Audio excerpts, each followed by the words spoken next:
Assalamualaikum and good day everyone. So hari ni kita akan masuk chapter 2. Specifically kita akan tengok kepada subtopic calorimetry. So in total kita ada 4 subtopics. So now kita masuk yang bahagian yang kedua.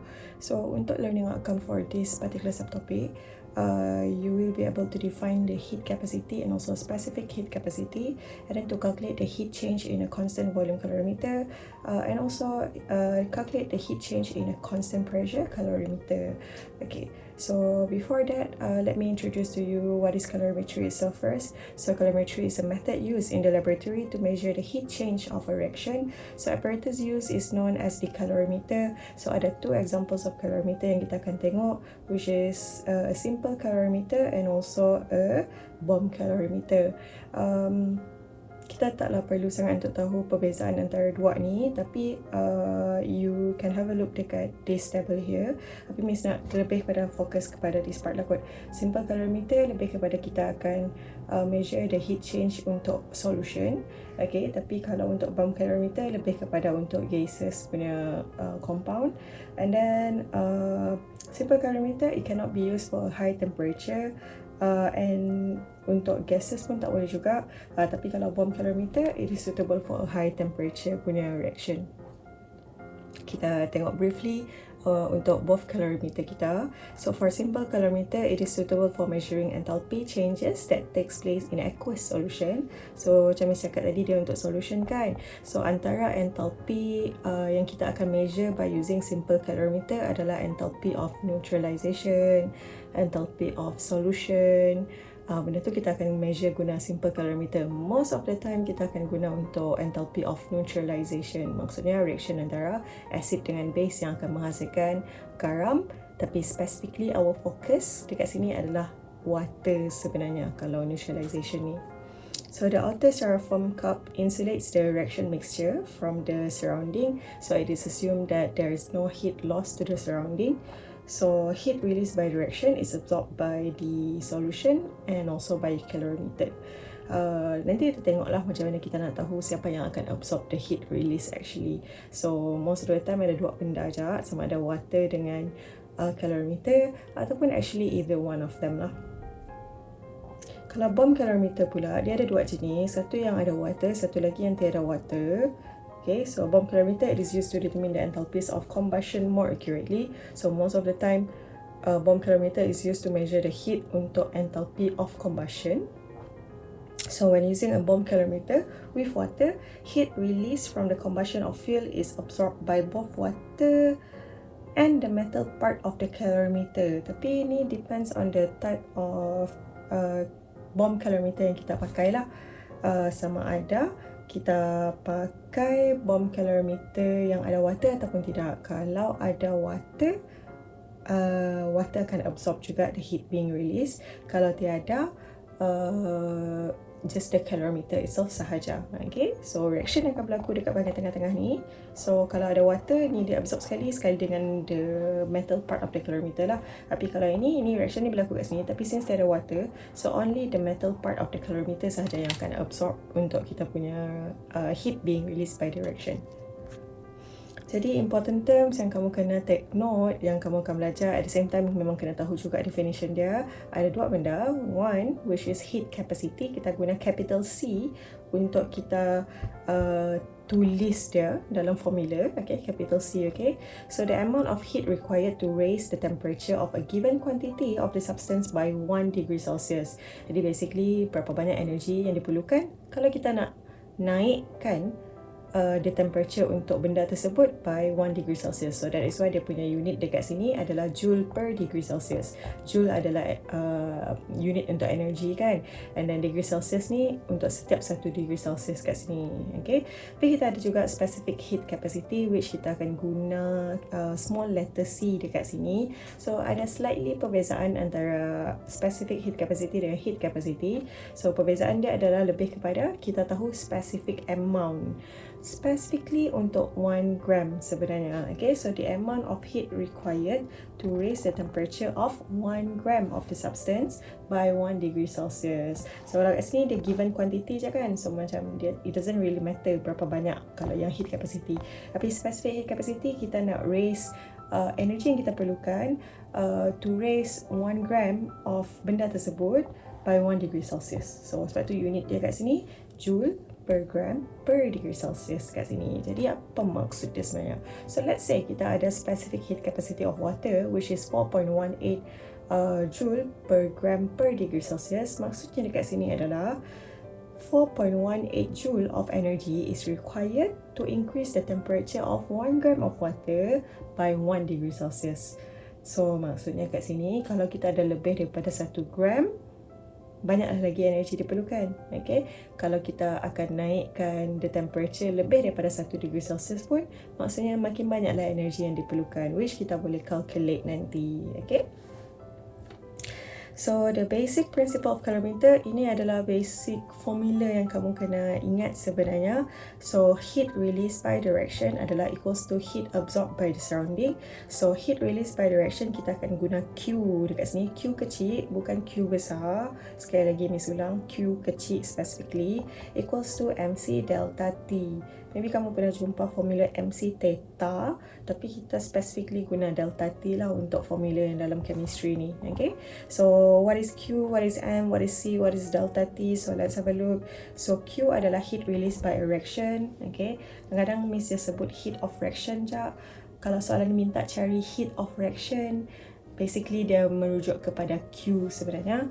And then M dekat sini adalah mass of the substance. And then C kecil adalah specific heat capacity.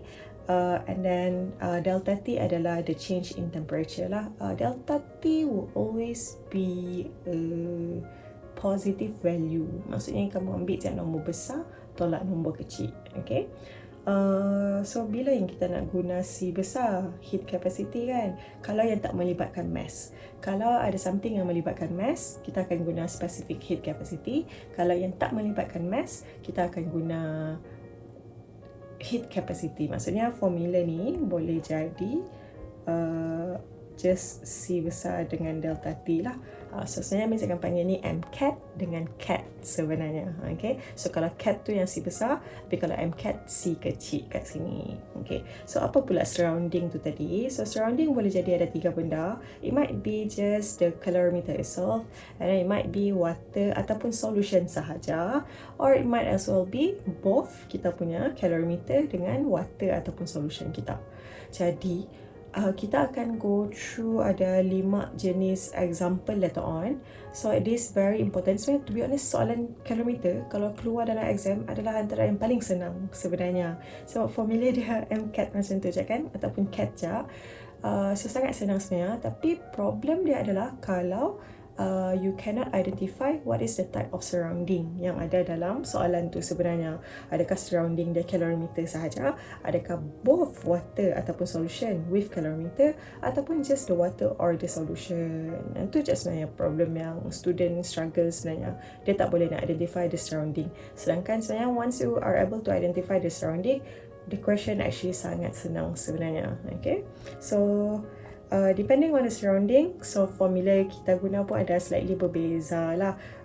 So kalau calorimeter sahaja, maksudnya kita akan guna, kalau kita ada both mass dengan specific heat capacity dia, kita akan guna MCAT.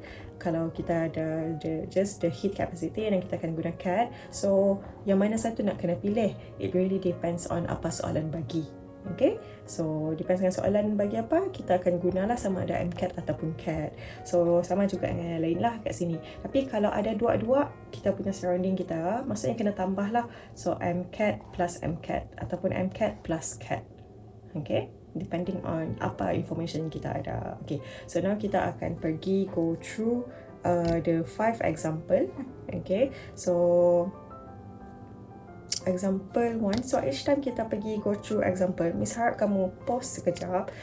Actually Miss dah letak all the solution dalam nota kamu full. Kelima-lima example ni full dah sebenarnya, tapi kita akan go through just in case ada benda yang kamu tak faham. So hopefully benda yang Miss explain akan menjawab persoalan kamu sebenarnya lah. Tapi every time kita pergi to a new example, apa yang Miss nak kamu buat adalah try to pause kejap video ni, and then try to identify apa surrounding yang ada dalam soalan ni sebenarnya. Adakah calorimeter sahaja, water sahaja, ataupun solution, ataupun kedua-duanya. Okay, so now try to baca the whole question itself and try to identify first what is the surrounding dekat sini. Bolehlah pause kejap. Okay, Miss harap kamu dah pause dah. So let's continue. Jadi in an experiment, 0.1 gram of kita punya hydrogen gas and excess of oxygen gas were compressed and placed into a calorimeter with heat capacity of 9.08 exponent 4 joule per degree Celsius. So, kita ada heat capacity of kita punya calorimeter. Maksudnya, surrounding kita, calorimeter adalah kita punya surrounding. Tapi what about water ataupun kita punya solution? So, yang ni kita tengok sekejap. So, the initial temperature of calorimeter is 25 degrees Celsius and finally it increased to 25.155 degrees Celsius. Calculate the amount heat released in direction of hydrogen gas and oxygen gas to form water. So, our focus now adalah untuk menghasilkan water sebenarnya. And then kita perlu express in kilojoule per mole kita punya heat release ni. Okay, jadi kita nak cari heat release by 1 mole of water sebenarnya dekat sini. So, adakah water ataupun solution adalah part of the surrounding? Kamu mungkin nampak ada water kan? Okay, so kamu akan nampak water sebab hydrogen dengan oxygen gas ni akan menghasilkan water. Tapi any ada information pasal water tak? Specifically ada tak information pasal heat capacity kah? Specific heat capacity kah pasal water? Kalau tiada, maksudnya kita takkan anggap water dekat sini sebagai surrounding dan kita cuma ambil calorimeter saja. So there's only one surrounding for this question then. Okay, so harapnya kamu betul lah yang kamu figure out tadi. Jadi apa yang berlaku kat sini adalah heat release by direction between hydrogen gas dan oxygen gas untuk hasilkan water tu tadi equals to the heat absorbed by the calorimeter. So kita akan guna formula dekat sini Q reaction. Lupa Miss nak terangkan RX and dekat sini adalah reaction. So Q reaction equals to CAT. So guna CAT je because we only have the heat capacity, bukannya specific. Okay, jadi heat capacity sahaja. So kita guna CAT terus kat sini. So kita dah ada value C tu tadi. Kita dah ada juga kita tiada lagi the delta T, but we can find it. Okay, kamu nak cari asing boleh, nak terus substitute the values terus dalam delta T tu pun boleh je juga. Ataupun sometimes kadang-kadang pelajar dia tunjuklah jalan kerja dia 25.155 minus 25, up to you. Okay, so kita akan dapat jawapan 1.41 exponent 4 joule dekat sini. Okay, so now kita dah jumpa sebenarnya heat release. Tapi heat release ni adalah untuk that specific amount of water yang kita akan hasilkan. Okay, and kita tak tahu pun berapa mole of water yang kita ada. However, kita diberi information pasal hydrogen gas kan tadi. Jadi daripada hydrogen gas kita boleh figure out number of mole of water. So from the information of hydrogen gas tu tadi, jadi apa yang kita boleh buat sekarang adalah tulis equation. Hydrogen gas react dengan oxygen gas menghasilkan apa. And then daripada information mass of hydrogen gas tadi kita boleh cari the mole of hydrogen gas. So dapatlah 0.05 mole dekat sini. Jadi kita boleh carilah kan mole of water gas ni. And as you can see, relationship antara hydrogen gas dengan water adalah 1 to 1. Dia punya stoichiometry relationship dia. Jadi mole of water kita is basically sama je dengan mole of hydrogen gas daripada equation tersebut. So, kamu kena take note. This particular energy here is being released by 0.05 mole of water. Sedangkan soalan tadi dia minta berapa heat release dalam kilojoule per mole. Per mole, maksudnya for 1 mole. Jadi kita kena buat sort of another stoichiometry relationship dekat sini, tapi this time round it is between number of mole kepada amount of energy kita. Okay, so kalau 0.05 mole of water release 14.1 kilojoule energy, so what if we have 1 mole of water then? So ini boleh calculate macam biasalah. So once you calculate, you will get 282 kilojoule. Tapi jangan stop kat situ, kamu buat ayat penutup dia. So the heat of reaction in this case, sebab dia per mole, untuk step 1 mole, jadi kita akan guna enthalpy punya sign lah dekat sini. So delta H dia adalah equals to negative 282 kilojoule per mole. Kenapa negatif tiba-tiba ni? Sebab heat released. Okay, so kena letak the negative sign. Okay, so settle that example 1. So let's have a look dekat example 2. So try to pause sekejap and identify apa dia punya surrounding. Okay, jadi daripada soalan ni, calculate the amount of heat release in a reaction in an aluminium calorimeter. Okay, kita ada aluminium calorimeter, tapi belum tentu lagi calorimeter adalah surrounding. Okay, jangan sebab soalan ada mention calorimeter je terus kamu fikir, oh calorimeter ni part of the surrounding. Tak, kamu kena tengok the whole question itself. Ada tak information specifically calorimeter ni dia ada bagi? Kalau ada, baru dia adalah part of surrounding. Kalau tiada, soalan boleh je mention, tapi tak semestinya dia adalah part of the surrounding. Okay, so with a mass of 3087 gram, yang ni kalau dah dia bagi mass of aluminium calorimeter ni, maksudnya mesti dia adalah part of kita punya surrounding sebenarnya lah, and contains 1700 milliliter of water. So the initial temperature of the calorimeter is 25 degrees Celsius and it increased to 27.8 degrees Celsius. Given that ada information bawah tu, jadi apa kita punya surrounding kat sini? Since kita ada both specific heat capacity of aluminium and also water, maksudnya both kita punya calorimeter and also water adalah part of the surrounding. Dan okay, so kita ada information kedua-dua ni, kita ada information dia. So water density pun ada juga. Kenapa dia bagi water density ni? Sebab we only have volume. So since water density adalah 1 gram per milliliter, maksudnya mass of water dengan volume water sama aja lah value dia. Jadi kat sini tak nak guna formula apa, since kita ada dua surrounding. So ni delta T, nak tunjuk boleh, tak nak pun tak apa. So kena take note heat released by direction equals to the heat absorbed by water, but at the same time heat absorbed by the calorimeter juga. Okay, jadi kena ada dua formula lah, MCAT dengan MCAT in this case, sebab kita diberi specific heat capacity untuk kedua-duanya kan. So kita masukkan lepas tu all the information yang ada dalam ni. Jangan tersalah guna pakai dia punya heat capacity. So take note, ini yang water punya information, yang bawah ni adalah pasal aluminium punya. So kamu akan dapat jumpa jawapan 24676.71 joule.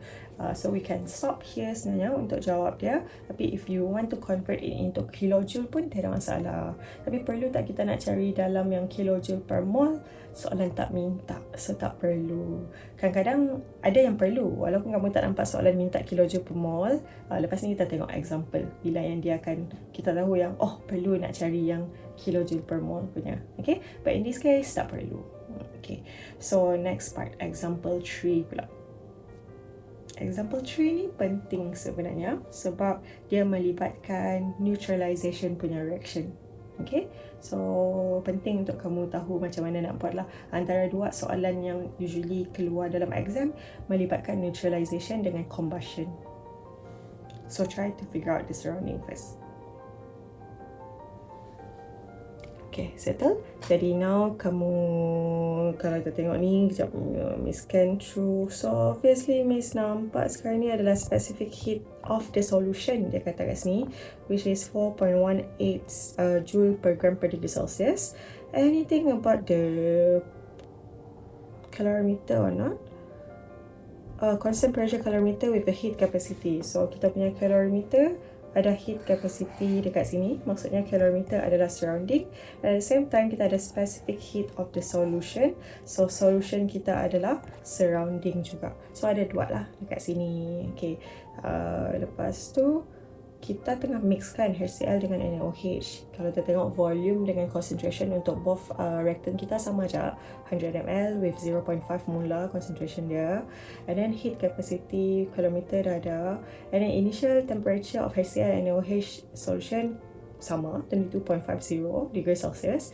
But then lepas diorang mix, the final temperature of the solution adalah 24.90. So calculate the enthalpy change for the neutralization reaction. Enthalpy change untuk neutralization, enthalpy adalah delta H. So bila melibatkan delta H, maksudnya kita kena cari untuk 1 mol dan. Okay, but first let's just try to figure out berapa sebenarnya heat release untuk reaction ni sebenarnya. Jadi kita just cari Q terlebih dahulu lah. So delta T jumpa. So heat release by direction adalah absorbed by solution dengan calorimeter dekat sini. So Q reaction kita So be careful with the mass dekat sini sebab kita mixkan HCl dengan NaOH kan. HCl ada volume dia sendiri, NaOH ada volume dia sendiri, but together bila dia mix solution tu dia punya density adalah 1 gram tadi. Ada mention dah kata kan 1 gram per milliliter. Jadi in this case kamu jangan lupa kena tambahkan together volume untuk kita punya acid dengan base tu tadi untuk dapatkan total volume of the solution. Barulah kita terus convertkan dia tu jadi mass. So 100 tambah 100 kat sini. Okay, so take note kenapa 100 tadi. Satu adalah HCl, satu adalah NaOH. And then darab dengan dia punya specific heat capacity. And then darab dengan the delta T. And then do the same thing for kita punya calorimeter. Tapi calorimeter kita tiada mass kan sebab dia bagi heat capacity je. So sini kita guna cat dekat sini. So dua ni je lah. Lepas tu kita dapat Q. Tapi take note ini adalah yang dihasilkan bila 0. Berapa? Miss lupa pula berapa concentration NaOH dengan HCl tadi. At the same time dengan dia orang punya volume 100 ml tu tadi. Okay. Jadi ini belum lagi untuk 1 mol lah. Kalau kamu tak tahu dia 1 mol ke tidak, kamu kira lah number of mol kat situ. Okay. We are talking about neutralization. So enthalpy of neutralization actually dia fokus kepada water sebenarnya. Dia fokus kepada the energy being released to form 1 mole of water.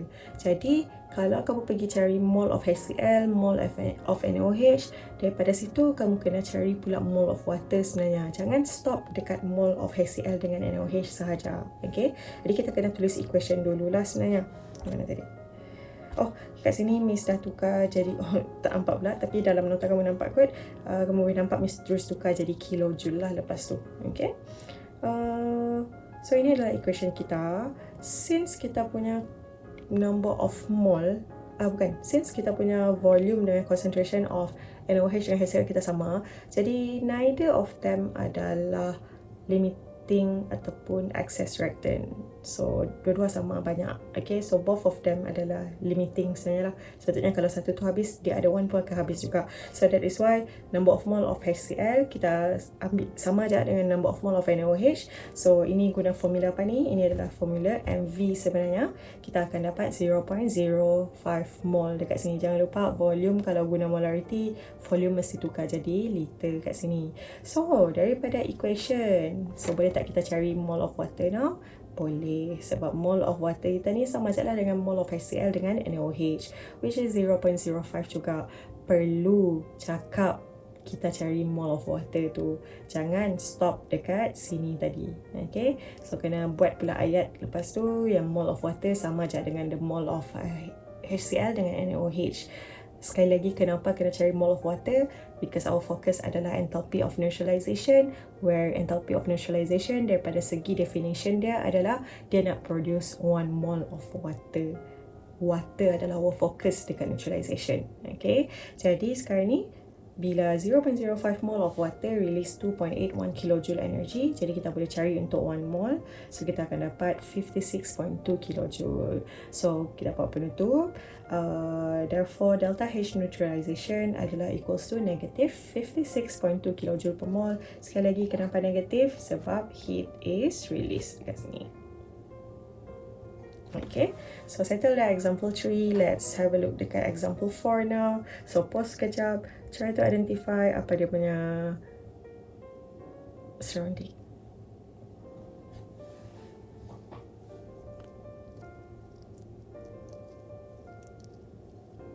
So soalan ni sebenarnya dia slightly terbalik kepada soalan example 1, 2, 3. Kalau sebelum-sebelum ni kita perlu cari Q ataupun kita perlu cari yang per kilojoule, kilojoule per mole tu kan.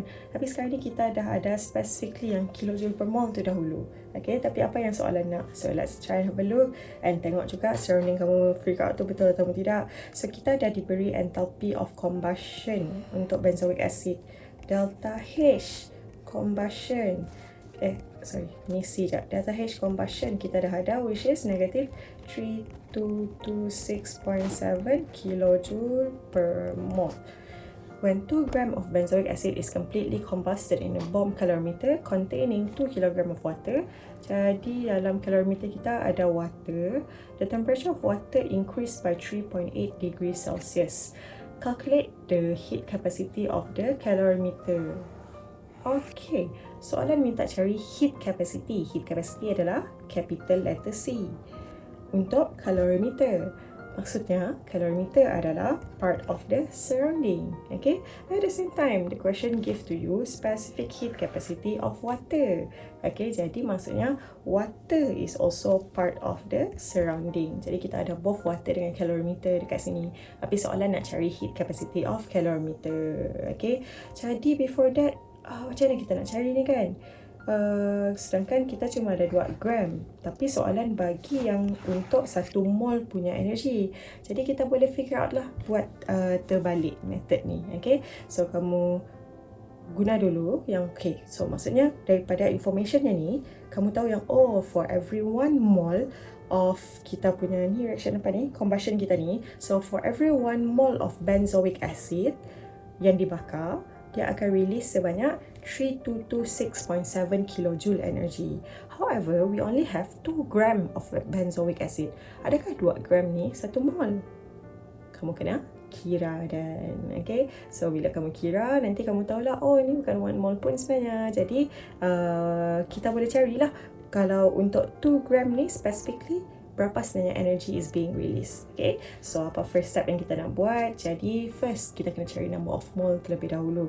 So once you get the number of mole, kamu akan dapat 0.0164 mole dekat sini. Jadi tadi Miss dah bagi tahu dah daripada enthalpy tu tadi, kita tahu yang 1 mole of the benzoic acid being combusted, it release 3226.7 kilojoule of energy, but then we only have 0.0164 mole of the benzoic acid being combusted. Jadi berapa energi yang lebih release kita boleh kira dan so kita akan dapat 52.92. Mustahil lagi besar daripada 3226.7 lah. Okay, sebab number of mole kita ni lagi kecil daripada 1 mol, so mustahil dia lagi besar daripada value ni. So kita dapatlah 52.92 kilojoule. So maksudnya ini adalah apa guys? Ini adalah kita punya Q sebenarnya. Okay, jadi heat released by direction adalah equals to the heat absorbed by water dengan calorimeter. So kita keluarkan formula tersebut and then kita masukkan semua benda yang kita ada and benda yang kita nak carilah. So in this case, Q reaction tadi kita dah jumpa dah daripada enthalpy tu tadi. So semua dekat sini kita ada dah sebenarnya.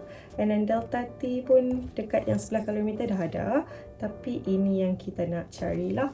So once kamu masukkan all the things inside, you should be able to get your heat capacity of the calorimeter bersama dengan 5.558 ataupun you want to answer 5.56 exponent 3 joule per degree Celsius. Okay. Okay, one last. Okay, jadi tak perlu buat untuk tak perlu pause dulu untuk cari surrounding ke apa. Tapi if you want to try first, boleh jap. Okay, pause dulu sekejap. Kamu try figure out sendiri.